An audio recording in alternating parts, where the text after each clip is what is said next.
Joining us this afternoon, I thank him for taking the time to be with us. We have Tim Johnson of Extreme General Contracting. He's just joined the program here at the talk station, and I thought it'd be a great opportunity to talk about some issues that are, well, if you will, percolating now in the construction industry because of changes and the growth in the area, particularly here in eastern North Carolina. So with that, Tim, good afternoon. Thanks for joining us. Good afternoon. Thank you for having me. Let's talk here for a moment about your background. Tell me something about your company. Well, I've been in the building business all my life. I've owned my own company since I was 18 years old. Mostly we do remodeling and a lot of parking lots. We do a lot of concrete work. We do a lot of asphalt work. Which just one call does it all. Anything you need, 919-285-9072, and we can take care of it. You know, one of the things we were talking about, and I met you earlier this week, you do a lot of marine construction as well. Yeah, we do docks. We do bulk walls, dock walls. We have a barge. Wow. We have 2 boats. We're able to take care of anything on the water as well. You know, one of the things that we're seeing now here in coastal North Carolina is a growing awareness of the value of marine construction, the docks and bulkheads, things of this nature. So I'm assuming that you're getting a lot of calls, and I'm wondering, is there a point where, for example, you look at a situation and, of course, any construction project is always being exposed to the elements, but the marine industry, the marine area, and that it be docks and seawalls, they need to be refurbished on a regular basis, do they not? Well, some of them do, but most of them don't. The hurricanes affect most of everything. They do, yeah. The hurricanes, even the hog slat, the concrete slats, if they're not properly bolted down, they will come off, but they will go right beside the pilings. They won't float away. Right. The last Hurricane Florence that we had took out hundreds and hundreds of docks, and you could see them out in the water floating around, and a lot of debris. And that debris eventually washes up on shore, right. and then they come by and pick it up and put it in garbage cans and haul it off. Well, that, or that becomes flotsam and jetsam, and vessels run into them, which is another problem. Yeah. Looking at that, you mentioned the hog slats, and of course, there are a lot of people who are not aware of this, but those are concrete slabs, right? Yep, they're 4 inches thick. We bolt them down. They never have to be replaced because they don't rot. Oh, no. But the problem around here, like I say, is the high tide during these hurricanes. During Florence, we had 6 to 8 foot storm surge, and almost every dock was infected. Right. So you're seeing that, well, the marine construction to me is an area that is just a growth potential for you, but also for the market in general, is it not? It is. The 3 things I love in life is hurricanes, rot, and mold. In that category. Around here, the biggest thing is rot and mold. I'm working on a 3-story house on Emerald right now. The entire back side of this house we discovered this morning is completely saturated with water. So all the siding has to come off the backside. All the tar paper has to come off. All the plywood has to come off and be replaced. And more than likely, once we open it up, all the internal insulation as well. We've already took off the inside sheetrock off the wall, but it's stuff like that.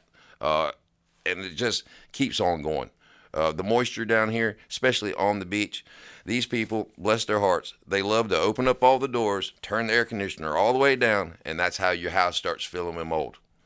If you are not, let's put it like this, I suggest people recaulk their houses every 3 years because of the harsh environment around here. Wow. With the winds and the driving rain. Now, with the insurance companies, they do not want to hear anything about a hurricane. They want you to tell them, I've got wind-driven rain damage. That's all they want to hear. They don't want to hear nothing about a hurricane. Wow. Okay. We're talking with Tim Johnson of Extreme General Contracting.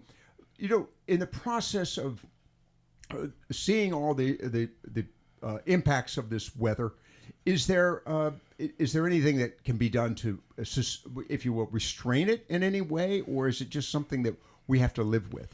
No, you can. If you stay on top of hire a quality general contractor, Right. and properly install the back flashing, the plastic, the caulking, the window tape, and it's done correctly, you don't have any problems. But you do every 3 years, and my suggestion, you need to re-caulk your house. Okay. By the way, do you do that sort of thing? If someone were to call, they, Yes, yeah. sir, every day. Oh, really? Yes, sir. One call does it all. Okay. All you got to do is call me. All right. Tim Johnson's with us with Extreme General Contracting. Let's give that number one more time. 919-285-9072. You can find us on Facebook at Extreme General Contracting NC, or just call me. Okay. Let's talk here for a moment about the availability of your services, time. Obviously, we're coming into the spring season. I'm thinking time to call you is now.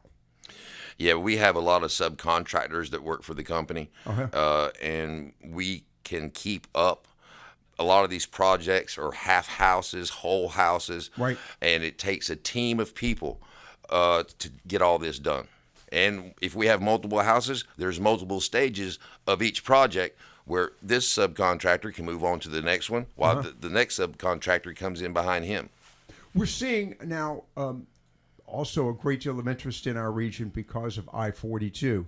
And we were talking about that off air a few minutes ago about the fact that we do have some controlling aspects to our growth in this area. And you mentioned Croatan National Forest being one of them. And I would say also regulations related to wetlands and estuarine areas as well. But there's still a lot of pressure for construction in this area. Is that something that you're looking towards, as the fact that we're going to be seeing some growth in this area? We're definitely going to be seeing some growth, but I hope these developers do their research and do not build in flood zones. Yep. There's a lot of flooding down east, and there's supposed to be a lot of development coming up down east. Yep. And I hope these people really do their research and do their homework. You know, I commend you on that one.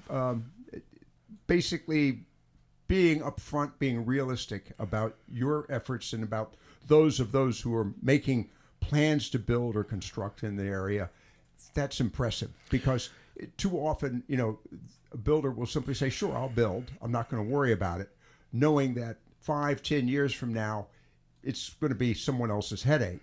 Well, but if you've been down there in the past few years, there's a lot of homeowners down there that have built their property up right above the flood stage. Yeah. And, you know, the thing down there is the roads. Right. There's one way in, one way out. Yeah. And if one of those bridges are under, well, you're stuck where you're at. Exactly. So you better have a plan. Yeah, I know that's absolutely right. And we've, as a matter of fact, been to discussion topics here on Viewpoints about that very fact.